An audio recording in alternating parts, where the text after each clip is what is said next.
guys, and welcome to the channel. So, Ashes of Creation is an MMO in development that I found out about maybe a week or two ago. It looks really amazing, and I would really like to go back in time a bit to see some of the early development stages, and that way I could get a better idea of what the game's about. I'm sure most of you guys have a way better idea of what the game's all about than I do. So feel free to teach me a few things. I would love to hear what your guys' thoughts on this game are. So feel free to comment and we can have a discussion about the game because I'm really excited for this. I've done a lot of alpha and beta testing for MMOs in the past from mid 2000s up until most recently. Maybe a few years ago I did some ESO beta testing, alpha testing. So, yeah, first we're gonna look into some of the first look videos, as well as a bit of the pre-alpha footage of Mage, which is a class that I usually play, so I'm pretty stoked about that. And then we're gonna watch the very first Q&A with the creative director who's funding the whole thing, as well as some of the developers. So let's go ahead and get into it.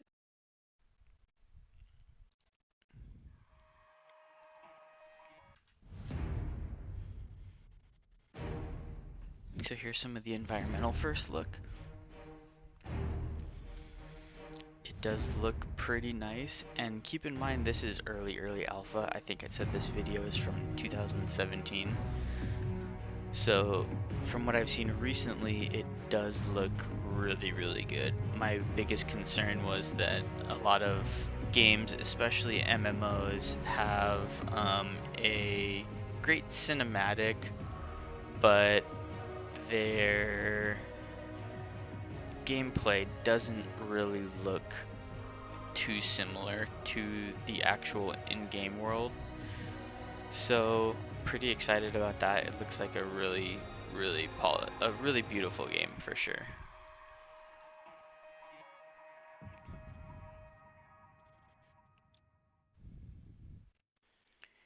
So now we'll look at Water Temple, which is one of the I'm assuming it was the first dungeon in development that they started to tweak around with. The music sounds really good too. I'm hoping that that's the case with the same as with the graphics, that the cinematic music score isn't different than the actual game, because if it's anything like this sounds really dark, ominous for this type of environment. So I'm really hoping that this gets transferred over to the in game as well, because it sounds really good.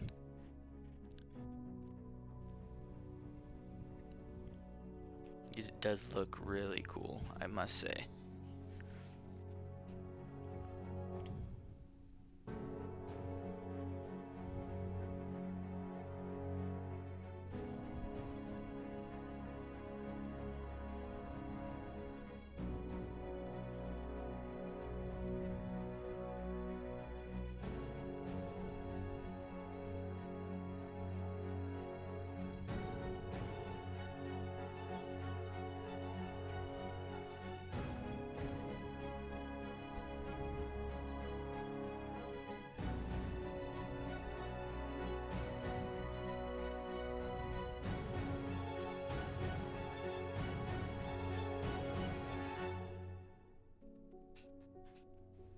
It looks really cool for the first dungeon that they've kind of shown off a little bit. All right, what do we got next?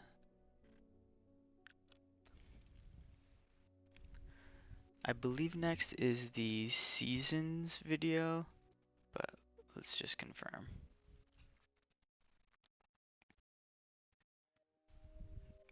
So the seasons I've heard a little bit about, which I'm sure we'll get into in the later videos, but depending on the area that you're in, the seasons will change differently. So I can only assume if you're towards north or south, one of the poles, the conditions and the seasons will have a more drastic change. Whereas if you're next to, say, the equator, they will not change, if at all. I'm not sure on the details or how accurate what I just said was. Like I said, I'm sure a lot of you guys watching this video who have seen a lot more um, of Ashes of Creation's videos know more about it than I do, but this is just from the perspective of someone who's known about this game for a week or two. But it looks here like it's pretty drastic, so it looks like it may be fairly drastic seasonal changes throughout the whole map, but I'm not 100% sure about that yet. I do love the idea. It gives you a different feel depending on the different climate. I have heard a little bit about the voting for the towns, and I believe it's on month changes, so I'm not sure if the seasons will go through all 4 cycle in 1 month or what the timing will be for these seasons, but it does look really cool.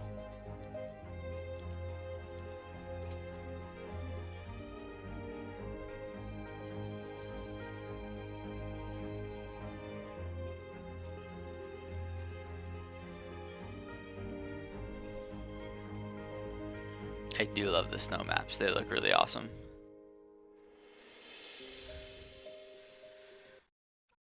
Okay, here we have a little bit of the mage footage.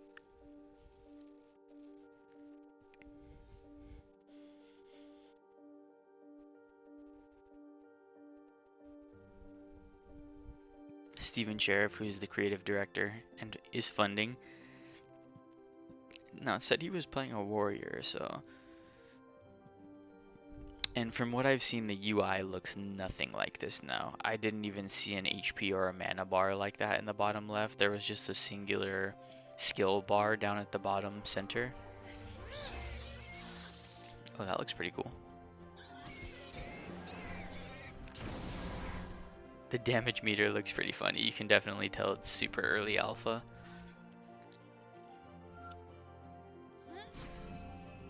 Ooh, that's really cool.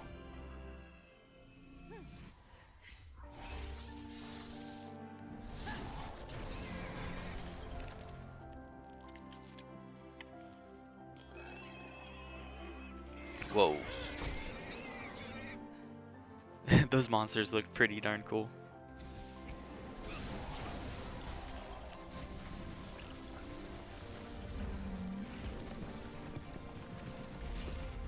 What the?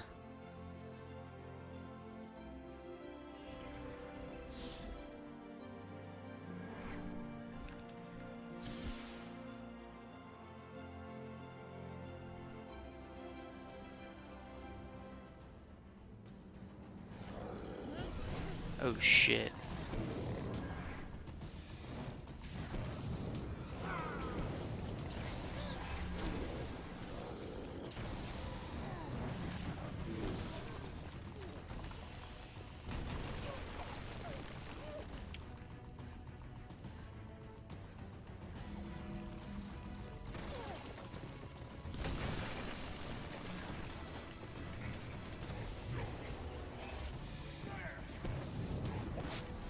The enemies and mobs definitely look really cool, especially considering this is super early alpha.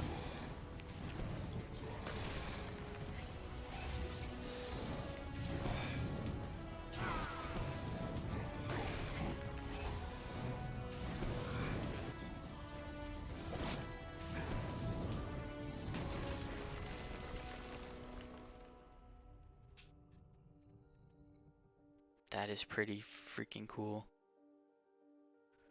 Alright, now I think we got the Q&A. So this is the very, very first Q&A that they have on their YouTube channel. So I think it's going to be really interesting about what their base ideas for the game are before much development had been done. Q&A session. Pretty exciting. Yeah, this is Peter over here. Hi, Peter. Hey. Hey. This is Steven. Hi. Hi, Steven. Hey, how you doing? Pretty good. This is, what was your name again? Jeff. Jeff. Right, I knew it. And Jeffrey Matt over Bard. I here, wonder if he right? created the Matt? Bard Otherwise class. known as Big baby.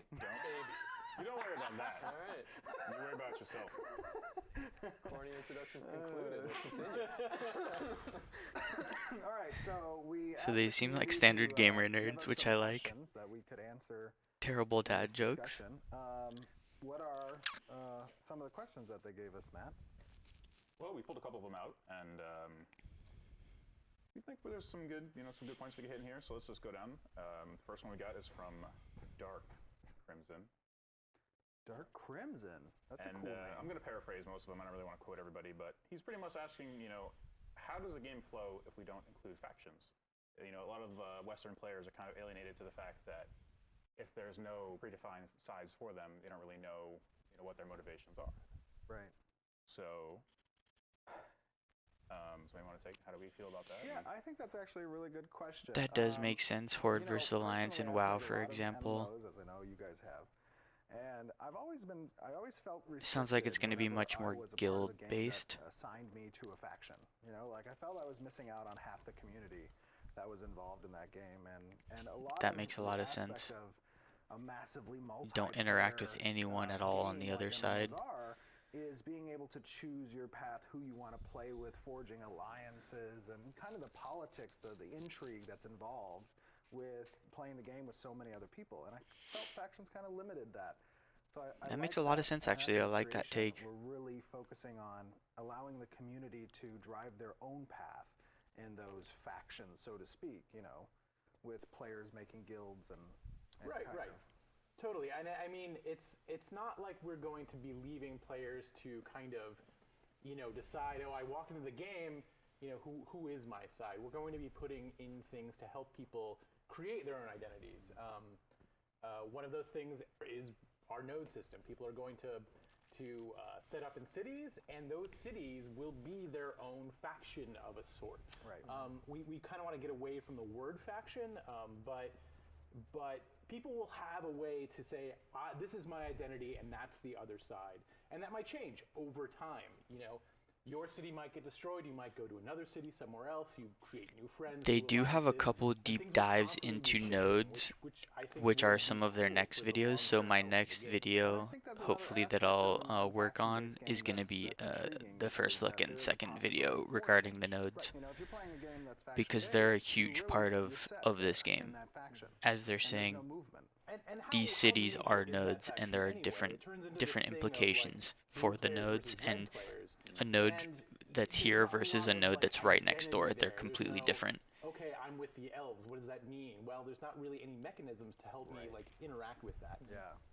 Here, you'll have like a battle leader, a guy who, is rallying the troops. It's not going to be some NPC whose dialogue doesn't get updated, for years, and it will stay relevant throughout the course of the game. For sure. Yeah, factions seem like a very abrupt choice, and I think like our focus in general is giving a more fluid choice, because choosing who you play with and where you play is much more nuanced than, like you said, red versus blue. Right, absolutely. And it kind of coincides with the whole overarching message that Ashes is trying to convey, which is player choice should be paramount when you're involving this many players. Right. There shouldn't be restrictions in that regard. Yeah, I never Philosophically, actually we wanna stay far looked away at from, it from that us telling perspective you that what to do as far with as, factions, letting and you some decide what you games wanna have do. 3, But 4 also give you factions, you mechanics are that you reducing can the player play base's with, interaction right? Like a structure there by that's a loose half, enough a to third, a make those fourth. choices, but structured enough to give you gameplay opportunities. Correct. Yeah. Good question, Dark Crimson. Okay, well, on that, speaking of the node system, I know a lot of our players are reading through our recent dev journal out, and a couple people are interested on if the world is built from the ground up by them, really. Does that mean it's empty? Does that mean there's nothing there? So we have a question from Jace, and he's essentially asking, will there be things in the world? Will there be POIs or points of interest? That's a good question. Absolutely.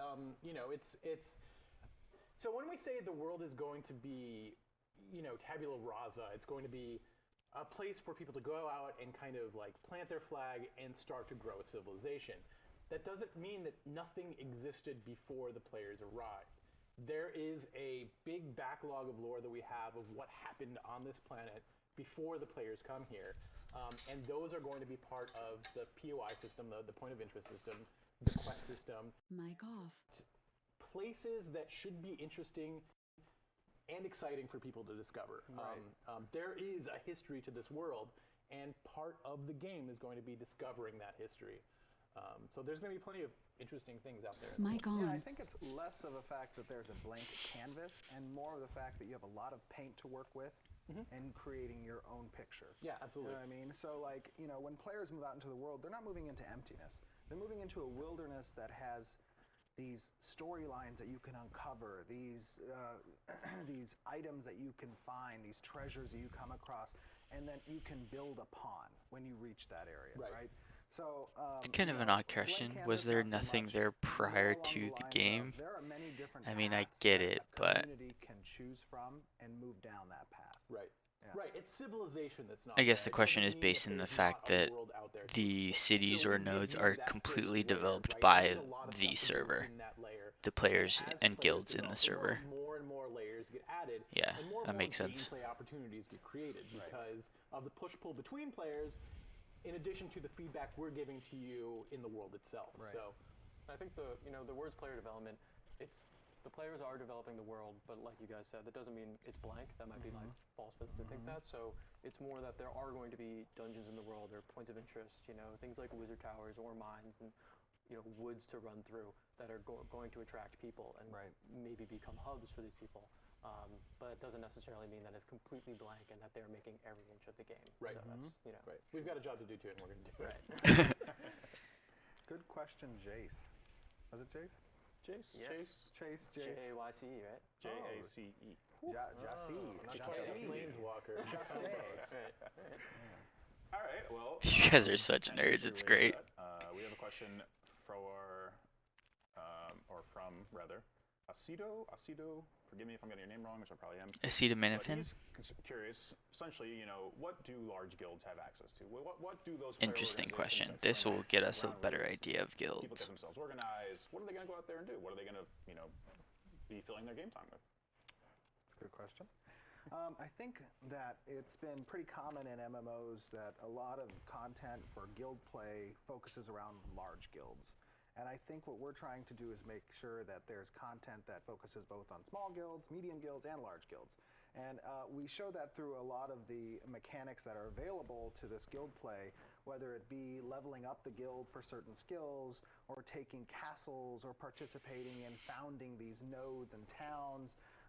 There's really a lot of focus on creating content for groups of players, whether it be small or large, to participate in as a community, both the broad community of the game and their local community of their guild. Yeah, that's something you'll probably hear over and over again is like the local gameplay versus the global gameplay, the micro gameplay of the individual player versus the group gameplay of guilds and the rest of Versus the world. macro play.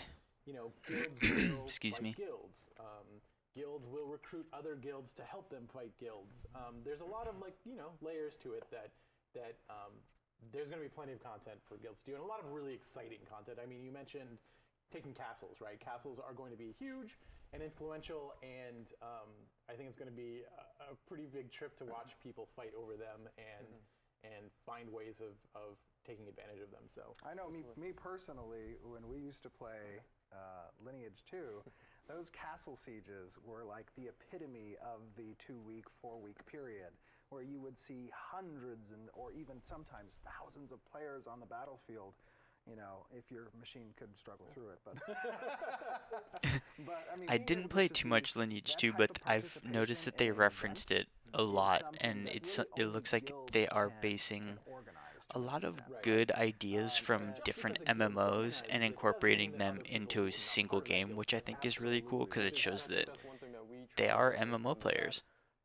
The castle sieges of old seem to be these huge, massive events only, and we try to make a lot of mechanics that are scalable. So you could have an individual player participating in events that are just as influential and as fun as large guilds participating in these huge world events. Right. And, it could be a band of 10 guilds participating in one event instead of maybe these two massive server guilds that sometimes happen. Guilds will have a lot of activity-driven mechanics in the game that focus on changing the world and impacting the world around them. And it's not going to be just restricted to the large guilds. It'll be at a scalable level, like Peter was saying, including castles. Right. And nodes. And I mean, there's lots of, at its core, right, a guild is just an organization of people, right? And as your guild levels up, you'll get perks, but there are things that are extra guild that are similar to that, right? The node provides, I guess I'm talking about things outside of guild, so we should really just focus on what the guilds can do. So, I mean, guilds will have levels and skills. You know, the guild's participation in events in the world will help to level that guild up. Guilds will be able to Have guild halls. right, have guild halls within nodes. Guild housing.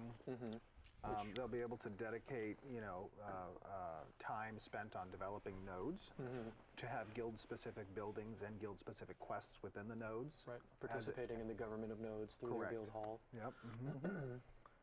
The castle system, of course, very big guild. There will be oriented. guild-specific nodes associated with the castles that people can build up in order to enhance the defense of their areas. Guilds will Interesting. exert influence over zones if they own castles for those regions. Being able to dedicate support potentially to the economic growth and or the military growth. Interesting or to the see if there are divine multiple growth, castles per or node, the or scientific if crafting a growth. node only has Guilds one will single play a castle large that portion a because guild can ultimately control. Guilds focus, as you said, on Or if community. They're guilds just can a control community of multiple players, castles a or nodes micro-community within a larger simultaneously, community, a lot right? of questions And for those sure. guilds are capable of achieving certain specific tasks in a more focused manner than the broader community. Right. Yeah. Right. So yeah, I mean, I think that kind of sums up guilds in a nutshell. I mean, there's a lot more to them, but I think that's a good overview. Yeah. Okay. We have a couple questions, so I'll just summarize and paraphrase, but a lot of people are interested in what they can build in the world. That open world, static housing, that claiming this little slice of heaven for myself.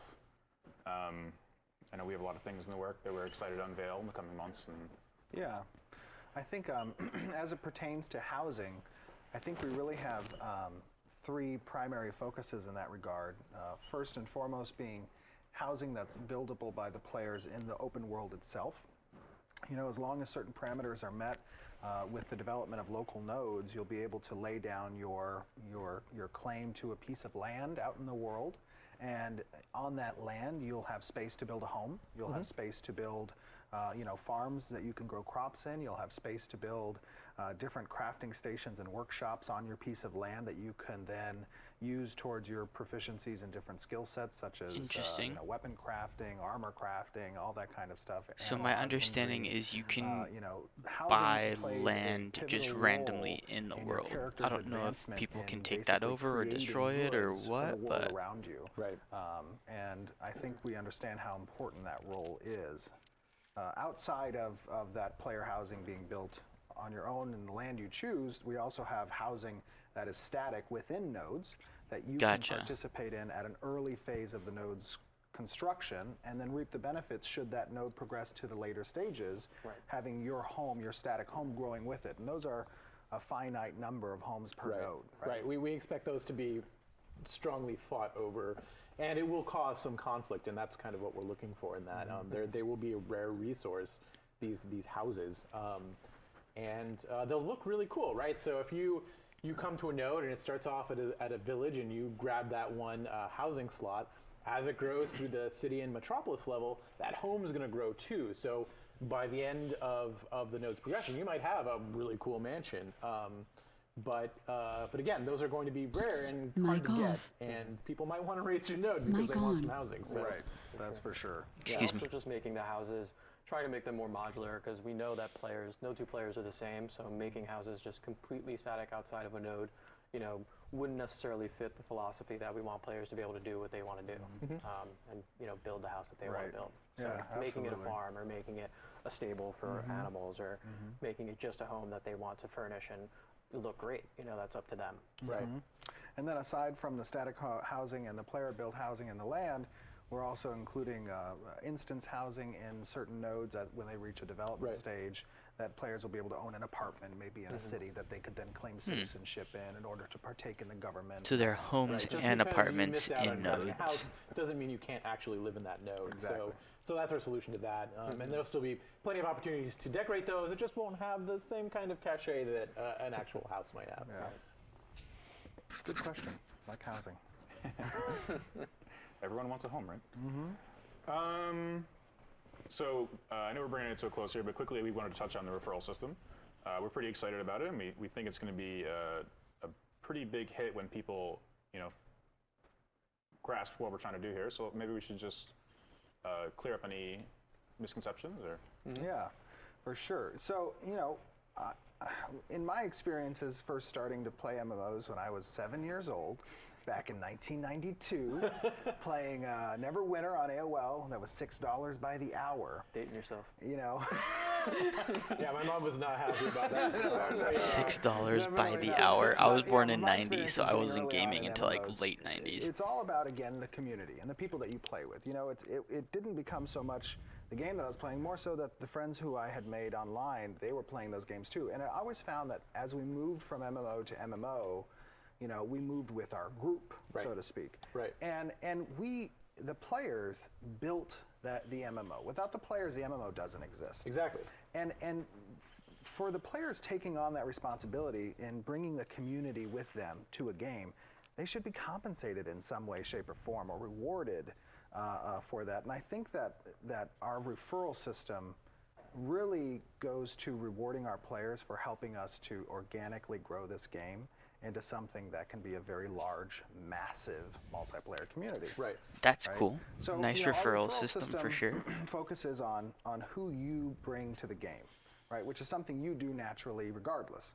And by bringing people to the game, you're getting rewarded with 15% of anything that those players spend on the game, whether it be through the cosmetic shop, or So through you their would be subscription, getting or through any more thing that the cosmetic players, items? do Because in the they've game, made you're it getting clear that 15% that you can anything then you apply pay towards your subscription. with You can world get cash currency. back from it, or you can use it in the cosmetic shop as credits Oh, as well. interesting. I mean, it's So you can as simple physically as get cash back for you referrals. are bringing value to or our game, Right. right? And get we cosmetics. want to Cosmetics, they've make stated, sure we are thank you for it. I mean, 100% cosmetic. it They goes won't beyond provide just, like, any here's a cool, gameplay advantage, which is looking awesome, I think. thing in the game, right? And now you can actually have something that's usable, and that helps your subscription, and that brings that free-to-play aspect to our game without actually having to follow that kind of economic model. Or go down the dreadful pay-to-win model Exactly. in the marketplace, right? Right, and that's something we There don't we go. want to do. No. So I think this is a good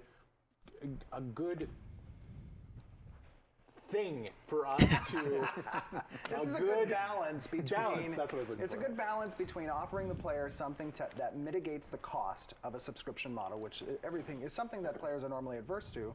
But at the same time, we don't want that pay-to-win that's been ruining MMOs for the past 10 years in this whole free-to-play model, right? Right. And it makes sense. I understand why companies have to go down the pay-to-win route, because they need to attract those microtransactions in the marketplace. In order to keep their game healthy. Absolutely, and that's totally understandable. But at the same time, if we want to get back to what made MMOs great, right, we need to get back to that. That's close. That's close. I didn't say again. I didn't say great again. I just said great, right? Okay. So if we want to get back to what made them great. ... We have to kind of find that Make reciprocal MMOs great again, relationship with people.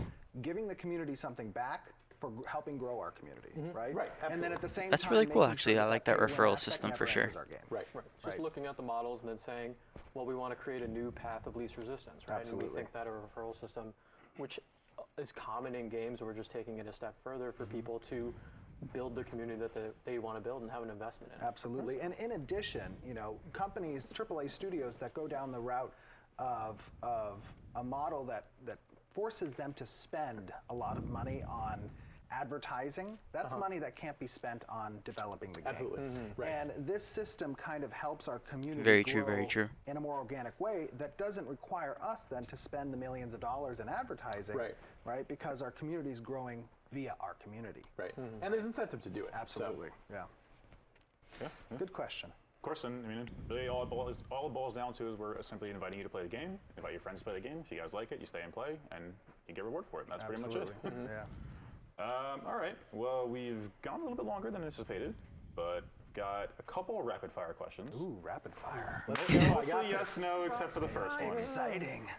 So, Jeffrey, Yes. our senior game designer and lead writer, why the name Ashes of Creation? So that was a long discussion that we had. The name basically comes from so. The phoenix is a huge symbol for us.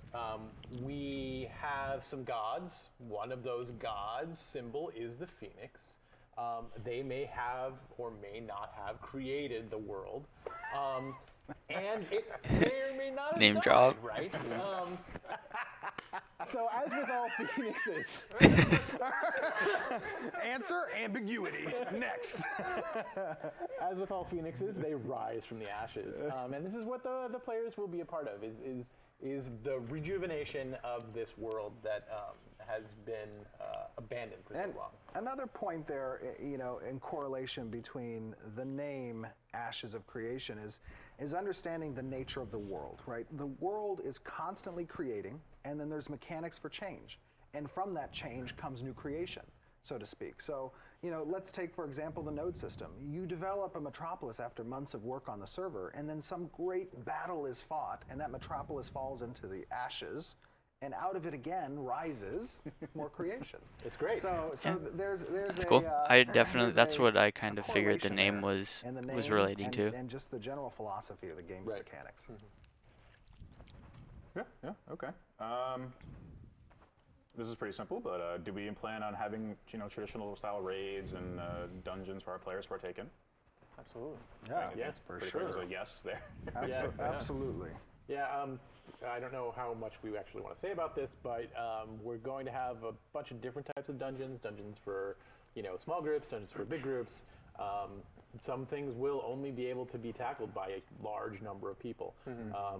And again, we want to put the massive back in massively. So we want people to participate together and create memories together. So they're important parts of our design. And generally, I think that our dungeons are going to be, for the most part, open world dungeons. We'll have some instance dungeons as well.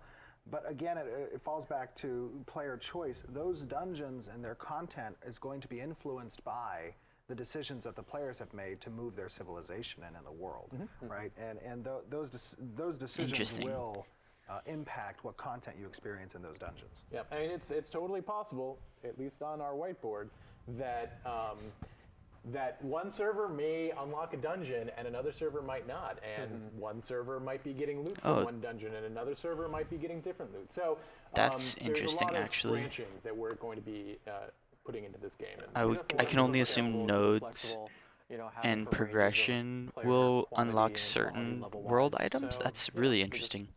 We think it's something. We know it's something players want. So Yeah, definitely- right. Yep. And then finally, for our oceanic players, are we considering Don't mean to oceanic laugh at you, servers? Ocean. Yeah, sorry. We just talked about this in the room a while ago, and we had a funny conversation. So, We love our oceanic players. yeah, we do. Yeah. Even though we don't have players yet, technically. Technically. Start the community. Get it growing. What was the question for the oceanic players? Are we considering servers specifically in their region? Oh, yes. Yeah, we're going to have regional servers, Yes. and we plan on being, going after where our player base is. So we don't want to, have people telnetting in all the way from across the ocean. So we'll be very aware of latency issues. Yeah. Everyone is especially talking in about that region, latency so, and lag in their gameplay. So. Yeah. That's definitely something on our minds. Well, that was a pretty broad Q&A, and lengthy.